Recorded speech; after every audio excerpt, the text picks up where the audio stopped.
Bismillahirrahmanirrahim. Assalamualaikum warahmatullahi wabarakatuh. Alhamdulillahi rabbil alamin. Wa afdalus salati wa atammut taslim ala sayyidina Muhammadin wa ala alihi wa sahbihi ajma'in.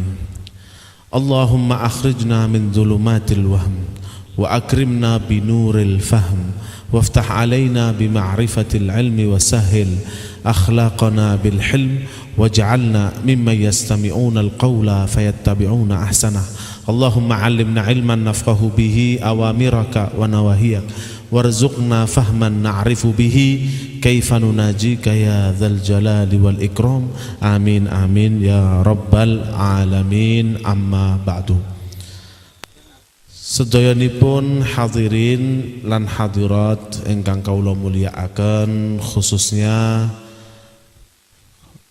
khadimul majlis yang dimuliakan oleh Allah, dakwah pemuja Islam Al-Habib Muhammad bin Ahmad Al-Habsyi, matta'anallahu subhanahu wa ta'ala bituli hayatih wa zakhrafahu insyaallah bisihhah wal afiyah tammatin tammah. Amin Allahumma amin. Dan kepada ayahanda beliau Al-Habib Ahmad bin Muhsin Al-Habsyi yang mudah-mudahan diberikan kesehatan, diberikan panjang umur fi taatillah wa taati rasulih alaihi salatu wassalam. Amin Allahumma amin. Dan juga kepada Al-Habib Umar bin Muhammad bin Syahab, mudah-mudahan beliau ini diberikan panjang umur, sehat wal afiat, ya, diberikan barokah dalam rezekinya dan anak-anaknya. Amin Allahumma amin. Dan segenap para alim ulama, para asatidah yang tidak bisa saya sebutkan satu persatu. Yang pertama, kula mboten kenalan, mboten sempat kenalan, nggih. Insyaallah mugi-mugi kenalan, mugi-mugi diparingi ilmu sing manfaat, nggih. Sing dereng rapi insyaallah rapi kabeh teng mriki, nggih. Wonten sing dereng, insyaallah berkat Nabi Muhammad bisa dicepatkan jodohnya insyaallah. Amin. Amin Allahumma amin. Sedanipun para hadirin ingkang mugi-mugi diberkahi oleh Allah Subhanahu wa taala, dan insyaallah tidak pulang kita dari tempat yang penuh barokah ini kecuali dijadikan hamba-hamba yang diridhai oleh Allah dan diridhai oleh Habibana Muhammad sallallahu alaihi wa alihi wa sahbihi wasallam. Kepada sahibul hajah, sahibul bait al-aris al-mubarak Muhammad Mahmud Teguh Kuncono ingkang mugi-mugi diparingi berkah keberkahan dalam pernikahannya, dikeluarkan ya dari mereka keturunan yang saleh dan salihah yang bisa menghiasi bumi Indonesia dengan syariat dan sunnah Nabi Muhammad sallallahu alaihi wasallam. Hadirin yang saya muliakan, bahwasanya lisan yang digunakan untuk memuji baginda Nabi Muhammad itu tidak akan terluka dan tidak akan sia-sia. Diceritakan di dalam kitab Tabaqatul Khawas karangannya Al-Imam Abdullah Asy-Syarji, ada seorang ulama besar dari negeri Yaman, dari Tihamah Yaman, yang bernama Umar ibn al-Mubarak. Beliau ini suatu saat pergi haji. Sesampainya di makam baginda Nabi Muhammad sallallahu alaihi wasallam, beliau untaikan pujian-pujian kepada Nabi Muhammad, pujian-pujian syair yang memuji baginda Nabi Muhammad dan dua sahabatnya Abu Bakar dan Sayyidina Umar bin Khattab, Sayyidina Abu Bakar wa Sayyidina Umar bin Khattab radhiyallahu anhuma. Setelah beliau keluar dari masjid, dicegah oleh seseorang dari kelompok yang benci dengan sahabat Rasulullah, benci dengan Sayyidina Abu Bakar, benci dengan Sayyidina Umar. Didatangi Syekh Umar ibn Mubarak. Dia katakan, kamu dari mana? Saya dari Yaman. Saya lihat tadi kamu memuji Rasulullah. Saya setuju kalau engkau memuji Rasulullah, tapi saya tidak setuju kalau engkau memuji Abu Bakar sama Umar. Nah, oleh karena itu mari diberi bawa ke rumahnya orang tersebut. Sesampainya di rumahnya, ya, sampai di rumahnya ditutup semua pintu rumah, ditutup pintu rumahnya semuanya. Kemudian dia mengatakan, engkau punya dua pilihan saja. Kalau tidak saya potong lidahmu, saya potong kepalamu. Nah, sampean lek milih-milih sing pundi, Pak? Nggih. Ya, sampean lek milih-milih sing pundi? Diketok ndase apa diketok ilate? Hah? Temenan. Temenan apa mboten? Nah, bingung ini. Karena kamu memuji Abu Bakar sama Umar, sekarang saya kasih dua pilihan. Saya potong kepalamu atau tidak saya potong lidahmu. Ya, dia milih yang lebih ringan.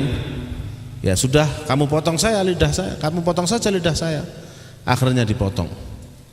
Setelah dipotong lidahnya, dibawa potongan lidahnya sambil bercucuran darah kembali ke Nabi Muhammad.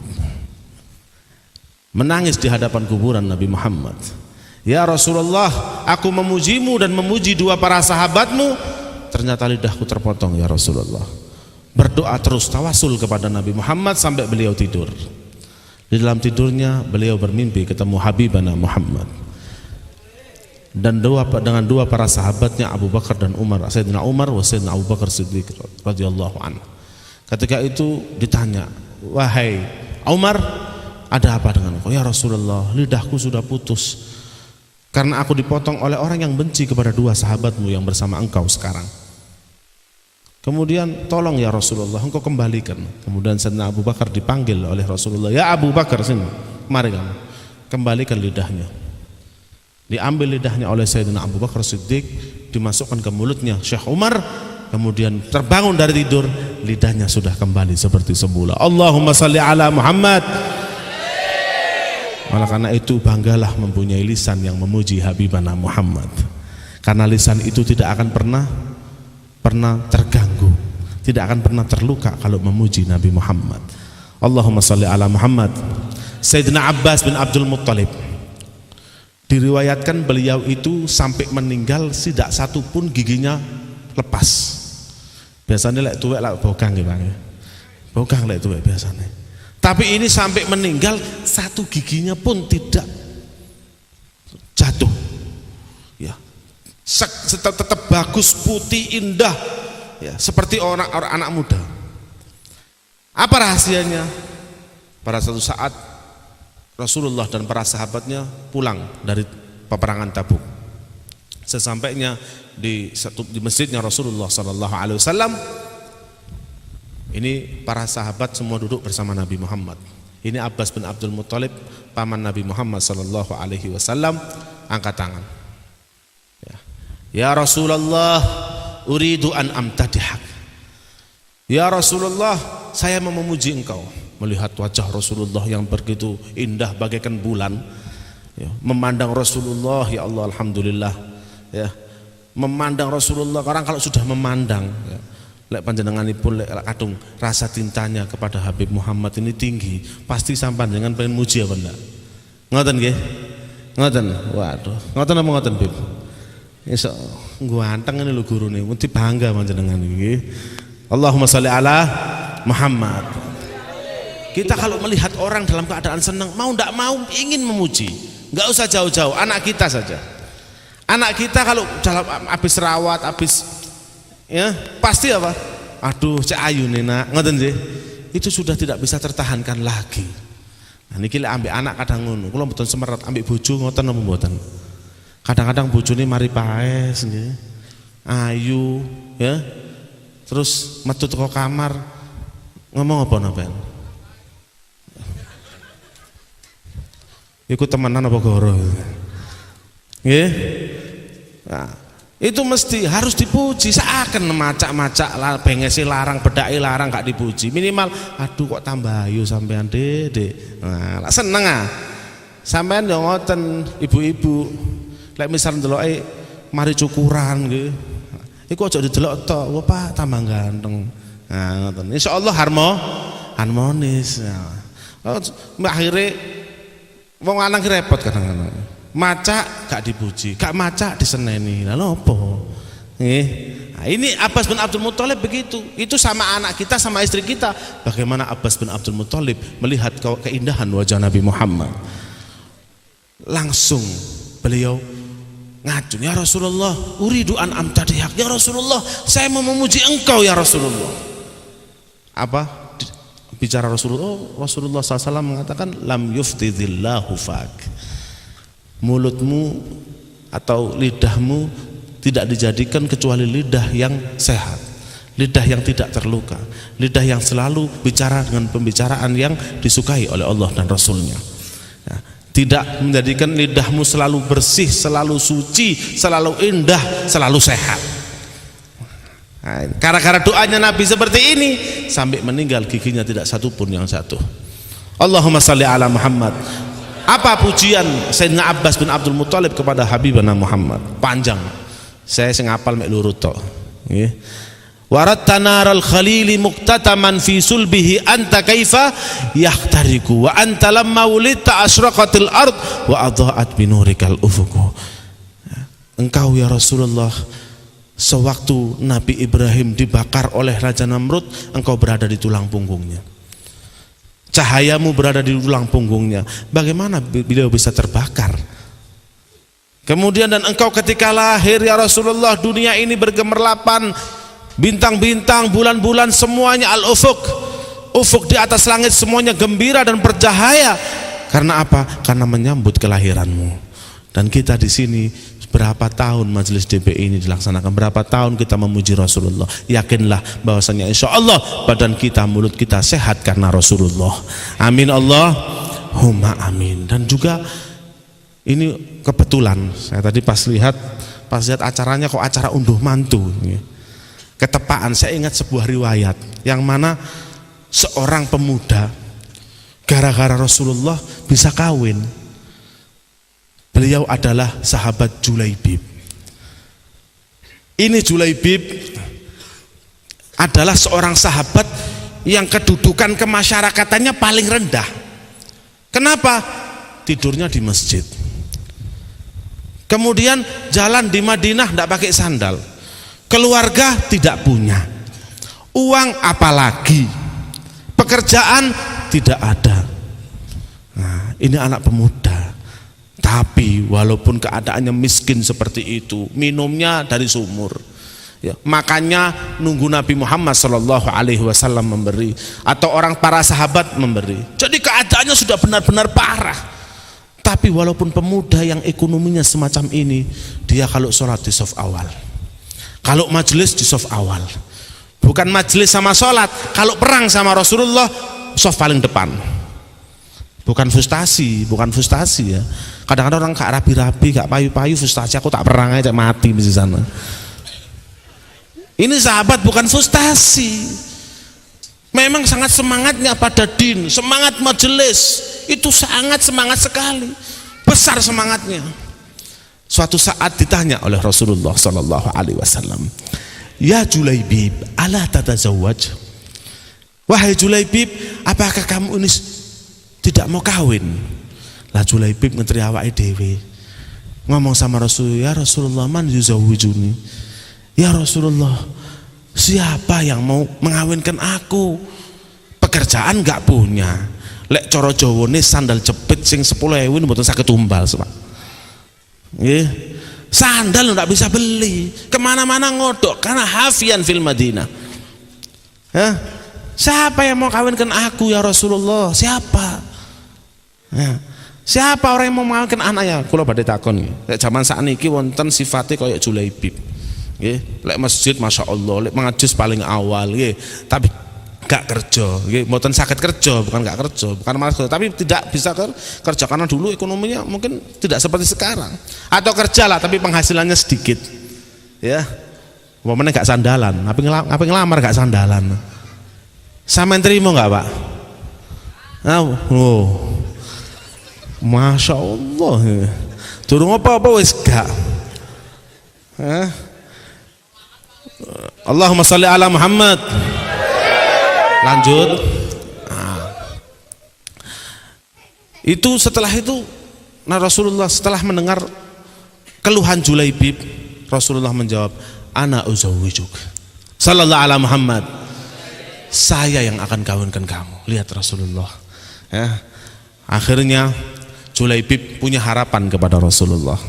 Orang kalau sudah punya harapan sama Rasulullah, insya Allah nggak bakal sengsara. Kalau harapannya Nabi Muhammad, dia hidup di dunia, walaupun bahkan sampai di akhirat dia tidak akan sengsara. Menaruh harapan kepada Nabi Muhammad. Kemudian tidak lama lagi ada seorang Ansor, ya, datang kepada Rasulullah, ya Rasulullah, saya punya istri janda, nah, tapi jandanya suaminya baru saja meninggal, ya, masih muda ya Rasulullah. Coba kalau engkau ya Rasulullah membutuhkan istri lagi, nah, mari saya kawinkan sekarang juga ya Rasulullah. Nah, kemudian Rasulullah, ya saya terima lamarannya. Waduh, begitu mendengar jawaban Rasulullah, saya terima lamarannya, senang, alhamdulillah, saya sebentar lagi punya menantu Rasulullah. Langsung tidak didengarkan lanjutannya. Sebentar dulu, jangan senang dulu. Loh kenapa? Itu bukan buat saya. Loh, buat siapa ya Rasulullah? Buat sahabatku Julaibib. Allahumma sholli ala Muhammad. Iki sing semangatnya tinggi, dengar Julaibib kok gak sandalan. Nggih. Itu manusiawi, Pak. Ojo ngomong Habib ngajak sahabat, bukan. Sahabat itu juga manusia. Ya. Ya, tapi setelah itu lihat bagaimana sahabat Rasulullah SAW. Ketika awal seperti itu, sahabat Rasulullah memang manusiawi, bukan malaikat, ya, tidak maksum, ya, tapi selalu diridhoi oleh Allah Subhanahu wa Ta'ala. Akhirnya dia pulang, sebentar ya Rasulullah, da'ni hatta usyawira ummaha, sebentar dulu ya Rasulullah, biarkan saya musyawarah sama ibunya dulu, ya, tidak ditolak langsung. Akhlaknya sahabat sama Rasulullah, walaupun agak kaget sedikit, cuman tetap akhlak sama Rasulullah. Sebentar ya Rasulullah, saya musyawarah sama ibunya.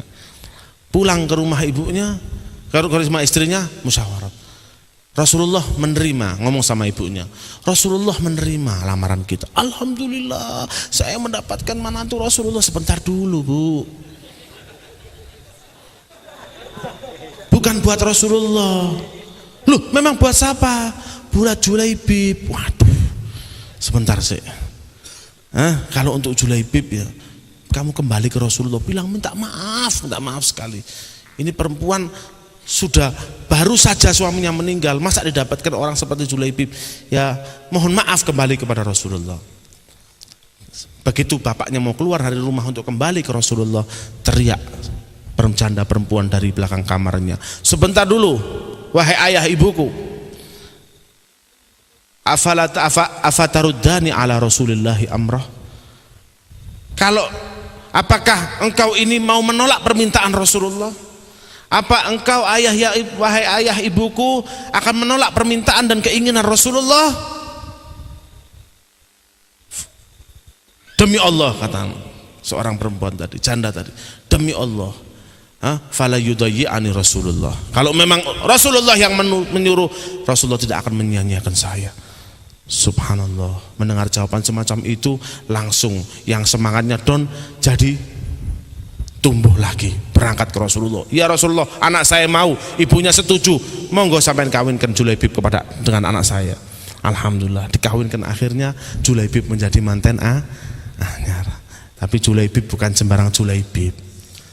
Nggih. Manten anyar dapat berapa hari dapat panggilan perang, ya khailallah hirkabi, ya khailallah hilkabi, ya khailallah hilkabi, ayo perang semua, dapat panggilan perang. Julaibib seperti kebiasaannya kalau perang di saf awal, manten anyar, Pak, ya. Coba zaman sekarang nih, manten baru 4 hari diajak jihad ke Palestina, mau apa enggak? Mau? Oh.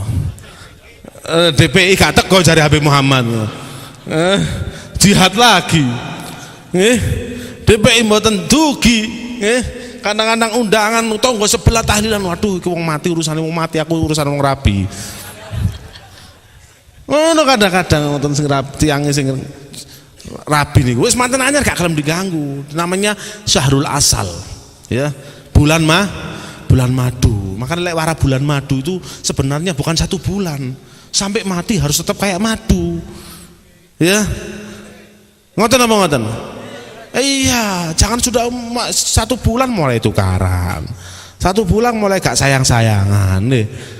Madu itu bukan untuk 1 bulan, tapi untuk selama-lamanya. Allahumma sholli ala Muhammad. Berangkat Julaibib.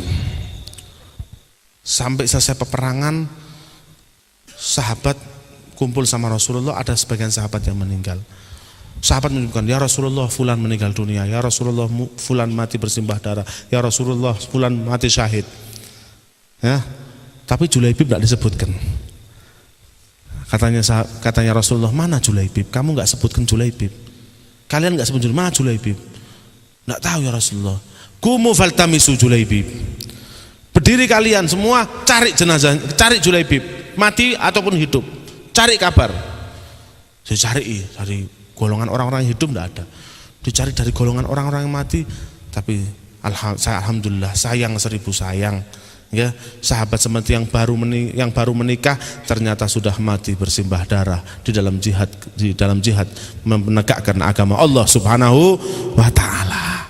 Meninggal, baru mantan baru sudah meninggal. Tapi bagaimana Rasulullah memuliakan Julaibib, walaupun hartanya tidak banyak tapi cinta kepada Rasulullah, penuh harapan kepada Rasulullah. Dia bilang, tunjukkan duluni ala jasad Julaibib. Tunjukkan kepada saya mana jasadnya Julaibib. Ditunjukkan oleh para sahabat, langsung diangkat dengan tangan Rasulullah sallallahu alaihi wasallam. Digendong Julaibib.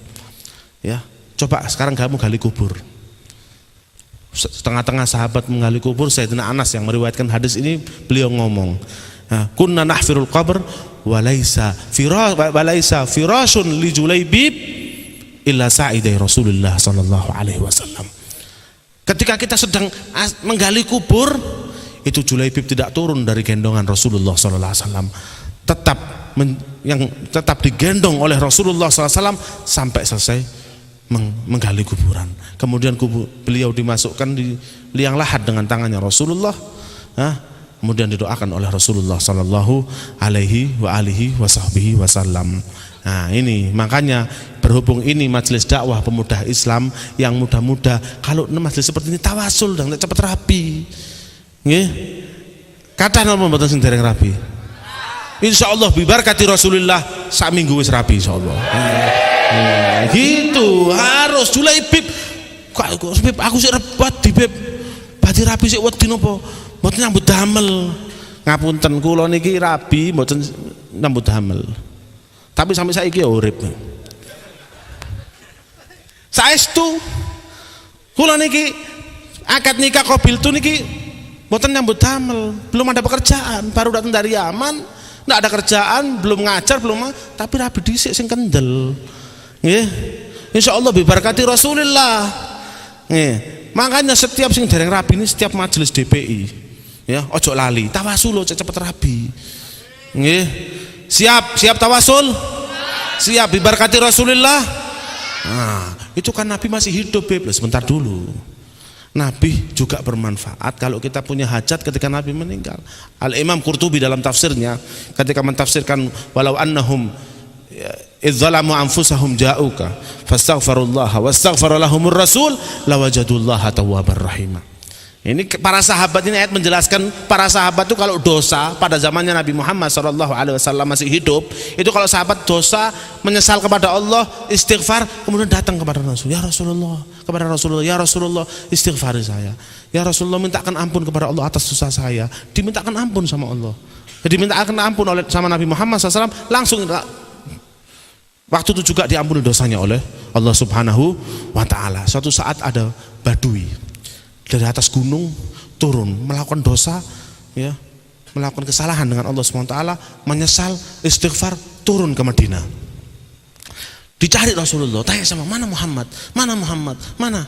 Ada satu sahabat, Nabi Muhammad sudah meninggal 4 hari yang lalu. Innalillahi wa inna ilaihi rajiun. Tunjukkan saya mana kuburannya. Ditunjukkan oleh sahabat di depan kuburannya Rasulullah, langsung bersimpuh di hadapan beliau. Di hadapan kuburan Rasulullah bersimpuh mengatakan, ya Rasulullah, Ya, bukan hanya bersimpuh saja, itu tanahnya Rasulullah, turbatu Rasulullah, ditaburkan di atas kepalanya, diambil satu genggam ditaburkan di atas kepalanya. Ya Rasulullah, saya berdosa ya Rasulullah, dan saya datang ke depan kuburanmu untuk meminta untuk supaya engkau memintakan ampun kepada Allah.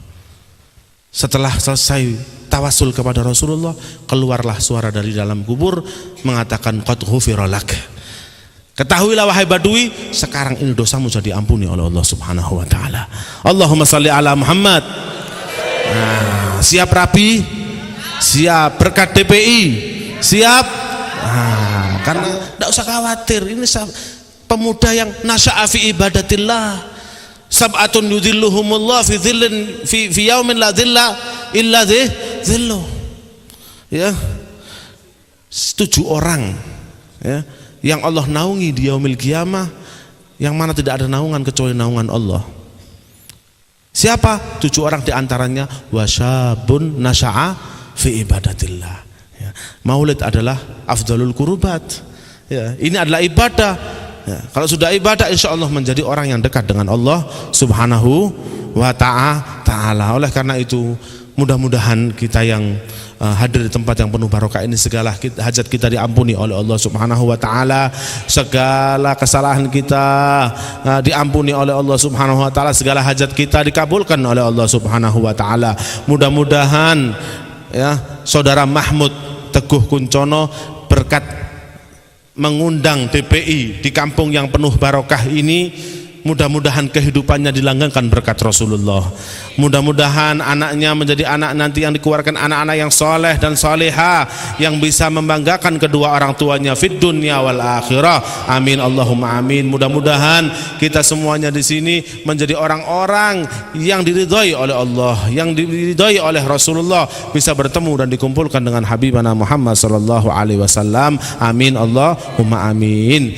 Ini saja yang bisa saya sampaikan, kurang lebih dan kesalahannya mohon maaf kepada Habib Muhammad, atas kekurangannya mohon maaf. Wabillahi taufiq wal hidayah wa ridha wal inayah. Assalamualaikum warahmatullahi wabarakatuh.